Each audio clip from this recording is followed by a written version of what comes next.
ভারতের রাজনীতিতে কি এমন বড় চাল পড়তে চলেছে যা আজ পর্যন্ত কেউ কল্পনাও করেনি? বিহারের রাজনীতি থেকে দিল্লির ক্ষমতার করিডর, হঠাৎ করেই কি শুরু হয়েছে এক নতুন রাজনৈতিক খেলা?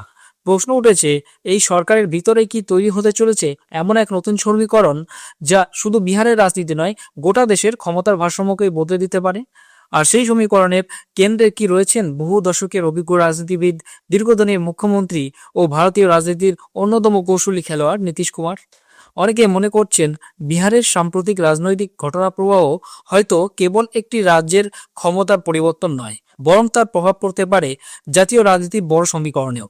কারণ নীতিশ কুমার শুধু একজন মুখ্যমন্ত্রী নন, তিনি এমন একজন নেতা যিনি গত 2 দশকেরও বেশি সময় ধরে বিহারের রাজনীতির কেন্দ্রে থেকেছেন এবং একই সঙ্গে দিল্লির ক্ষমতার রাজনীতিতেও বহুবার গুরুত্বপূর্ণ ভূমিকা পালন করেছেন। এই কারণেই এখন নতুন করে একটি প্রশ্ন সামনে এসেছে, ভারতের রাজনীতিতে কি আবার ফিরে আসতে চলেছে বহুদিন ধরে প্রায় অদৃশ্য থাকা ডেপুটি প্রধানমন্ত্রীর পদ? ইতিহাসে এই পদ একাধিকবার দেখা গেলেও দীর্ঘ সময় ধরে এর অস্তিত্ব প্রায় নেই বললেই চলে। কিন্তু রাজনীতিতে অসম্ভব বলে কিছু নেই। তাই জল্পনা উঠেছে, যদি সত্যি এমন কোনো পদ আবার সামনে আসে, তাহলে কি সেই চেয়ারে বসতে চলেছেন নীতিশ কুমার, নাকি এর পেছনে রয়েছে আরো বড় কোনো রাজনৈতিক পরিকল্পনা, এমন কোনো কৌশল যা এখনো পুরোপুরি প্রকাশ্যে আসেনি? কারণ বাস্তব রাজনীতিতে বড় সিদ্ধান্ত কখনোই একদিনে হয় না।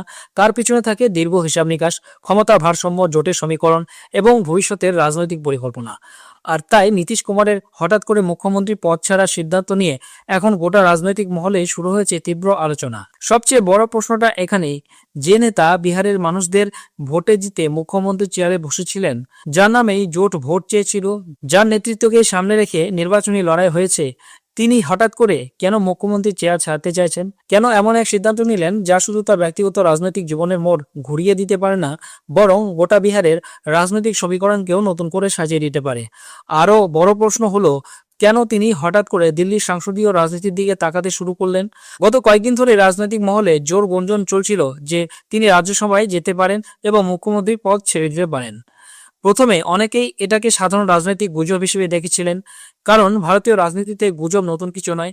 কিন্তু যখন সেই আলোচনা ক্রমশ জোরালো হতে শুরু করে এবং বিভিন্ন সূত্র থেকে একই ধরনের খবর সামনে আসতে থাকে, তখন অনেকে বুঝতে শুরু করেন এর পিছনে হয়তো কোনো বাস্তব পরিকল্পনা রয়েছে। এই পরিস্থিতির মধ্যেই নীতিশ কুমার নিজে সোশ্যাল মিডিয়ায় একটি পোস্ট করেন, নিজের অবস্থান স্পষ্ট করেন। সেই পোস্টে তিনি লিখেছিলেন যে গত 2 দশকেরও বেশি সময় ধরে বিহারের মানুষ তাকে যে বিশ্বাস সমর্থন দিয়েছে, তার শক্তিতেই তিনি রাজ্যে সেবা করার সুযোগ পেয়েছেন। সেই সঙ্গে তিনি এটাও জানান যে তার রাজনৈতিক জীবনের শুরু থেকেই একটা ইচ্ছে ছিল, তিনি যেন সংসদের 2 কক্ষের সদস্য হতে পারেন। তিনি আগে লোকসভার সদস্য ছিলেন, কিন্তু কখনো রাজ্যসভার সদস্য হননি। তাই এবার তিনি সেই ইচ্ছা পূরণ করতে চান এবং রাজ্যসভা নির্বাচনে অংশ নিতে চান। এই বক্তব্য অনেকটাই পরিষ্কার করে দেয় যে তিনি সত্যি সংসদের দিকে যেতে চাইছেন। কিন্তু এখানে আবার উঠে আসছে নতুন প্রশ্ন, শুধু রাজ্যসভার সদস্য হওয়ার জন্য কি একজন বড় নেতা মুখ্যমন্ত্রীর মতো বড় পদ ছেড়ে দিতে পারেন? নীতিশ কুমার আগে শুধু সাংসদই ছিলেন না, তিনি কেন্দ্রীয় সরকারের গুরুত্বপূর্ণ মন্ত্রিত্বও সামলেছেন। তিনি রেলমন্ত্রী হিসেবেও দায়িত্ব পালন করেছেন এবং দিল্লির প্রশাসনিক অভিজ্ঞতাও তার রয়েছে। কিন্তু বাস্তবতা হলো, একটি বড় রাজ্যের মুখ্যমন্ত্রী হওয়া নিজেই এক বিশাল ক্ষমতার জায়গা। কোটি কোটি মানুষের প্রশাসন সামলানো, রাজ্যের উন্নয়ন পরিকল্পনা তৈরি করা, বিশাল রাজনৈতিক চাপের মধ্যে সরকার চালানো, এই সবকিছু মিলিয়ে মুখ্যমন্ত্রীর পদ ভারতের রাজনীতিতে অত্যন্ত গুরুত্বপূর্ণ। বিশেষ করে এমন একজন নেতার জন্য যিনি বছরের পর বছর একটি রাজ্যের রাজনীতির কেন্দ্রে থেকেছেন। এই কারণে অনেকে মনে করছেন, শুধু সাংসদ হওয়ার জন্য মুখ্যমন্ত্রীর পদ ছেড়ে দেওয়ার যুক্তি পুরোপুরি বিশ্বাসযোগ্য নয়। এর পিছনে রয়েছে বড় খেলা। এই ঘটনার সঙ্গে জুড়ে গেছে আরেকটি রাজনৈতিক প্রসঙ্গ।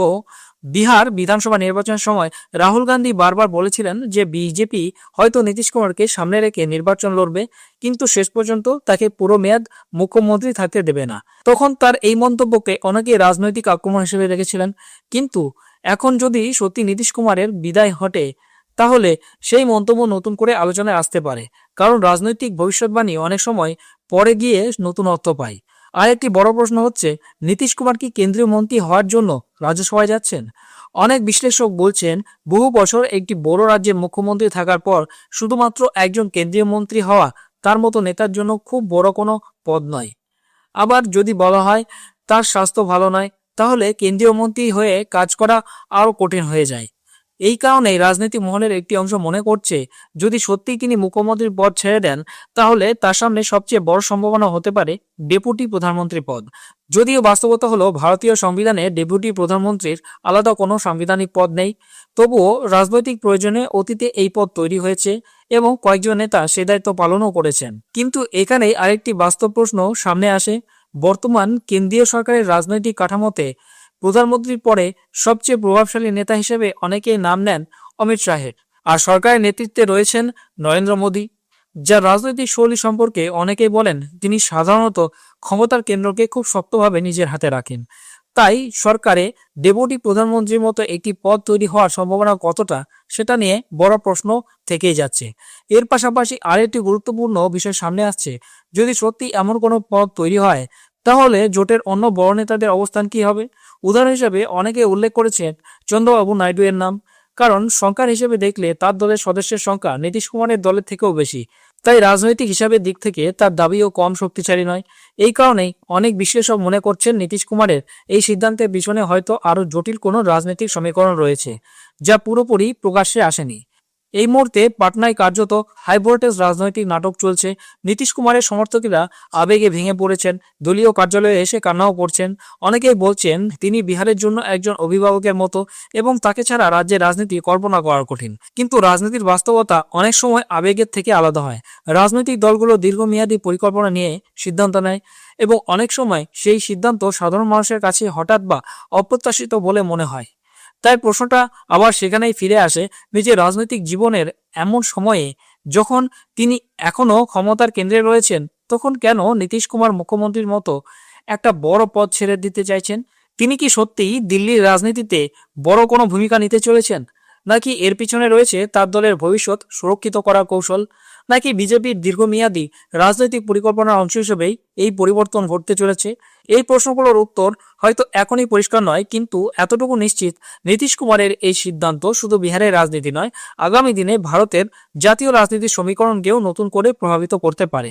এই পুরো বিষয়ে আপনাদের কি মনে হয়? কমেন্ট বক্সে অবশ্যই মতামত লিখে জানান।